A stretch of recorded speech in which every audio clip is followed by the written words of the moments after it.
first place, come play with me. You want second place, go somewhere else. Like I would watch Magic play. I'd watch Michael play. And I would see them do these unbelievable things, and I'd say, you know, can I get to that level? I don't know, but let's find out.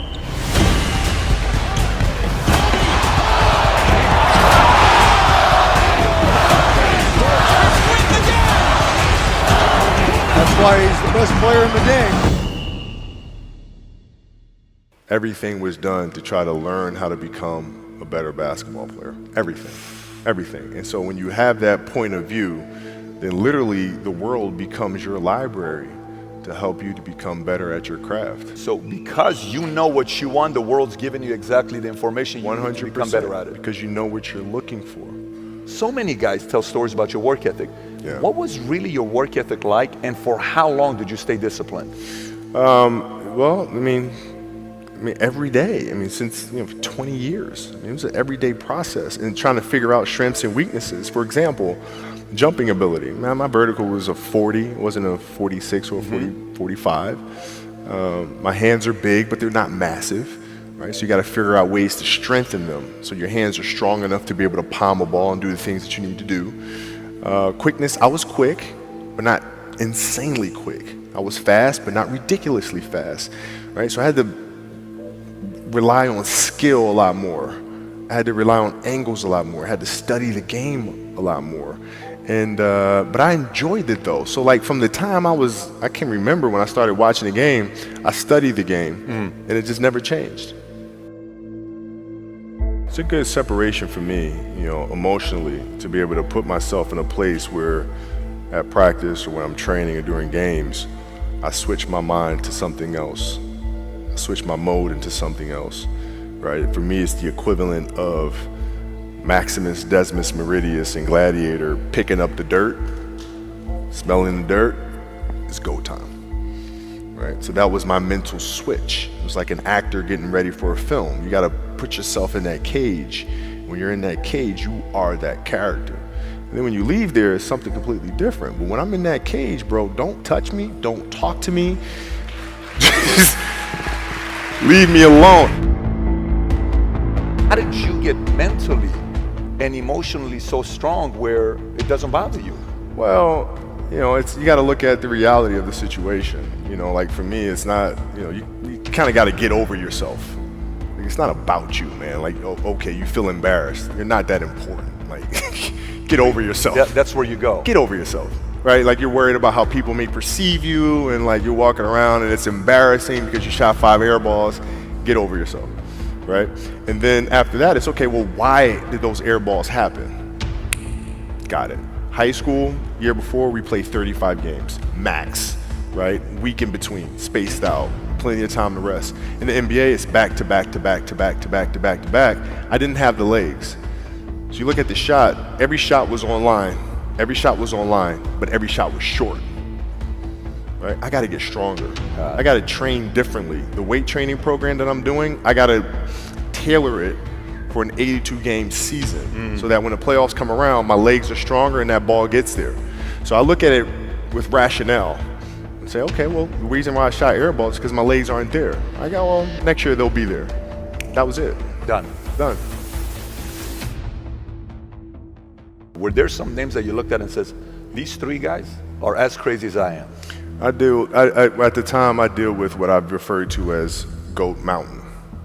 I went to Goat Mountain, and I talked to Magic, Michael, Bird, Hakeem Olajuwon, Jerry West, Oscar Robinson, Bill Russell.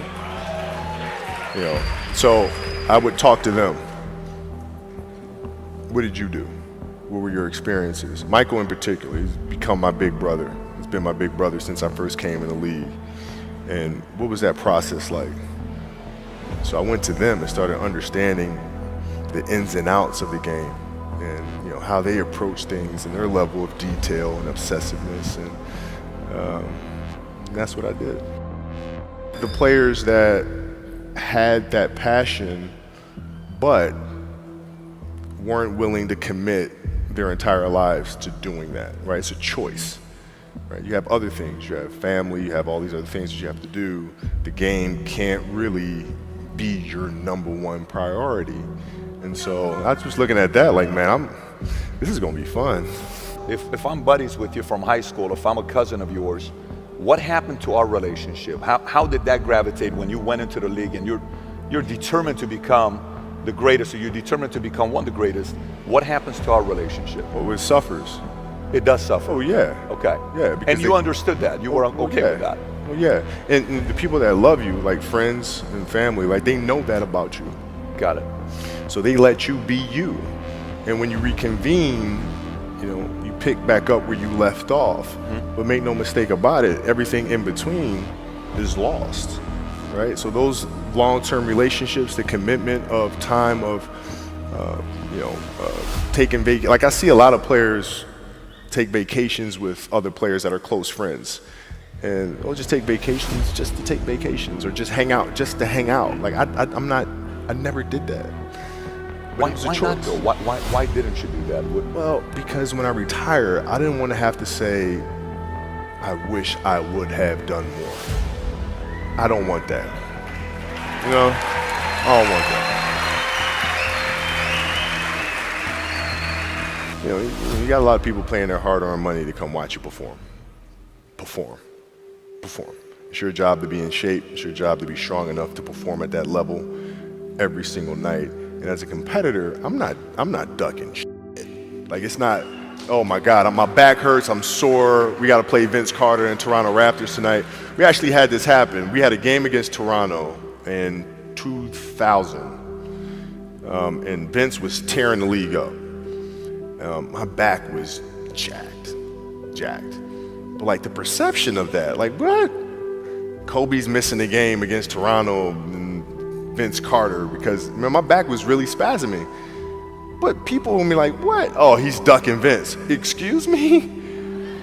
No, I don't think so. So I would be in the layup line like, okay, there's a lot of days where you can rest and recover. Today ain't one of them. Your back can bother you any other day. That shit ain't bothering me today. Wow. He gonna have to see me today. Yeah. Oh man. Yeah. If you're looking at a big investments you got to make, what is the decision-making process there? Do you call? Is there first you do your own research? You take this much time. You call an advisor. Is there a system you follow? It's pretty simple for me. It's do you understand the business? Is it a business that you can help in some form or fashion?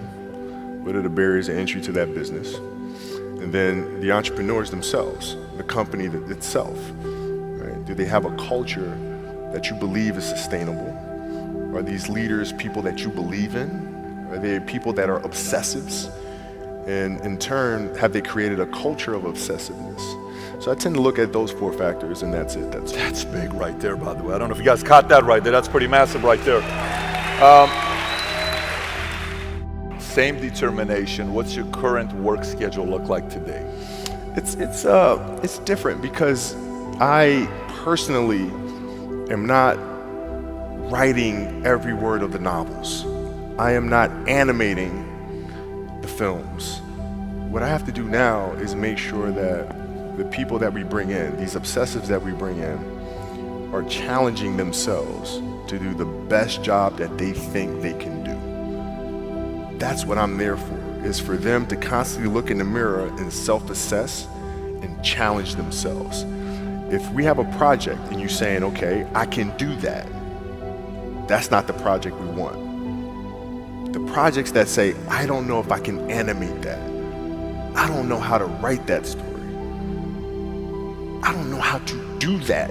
Those are the things we want, because through that curiosity, you'll reach a level that you didn't think was possible. And so running the studio, that's what I'm doing.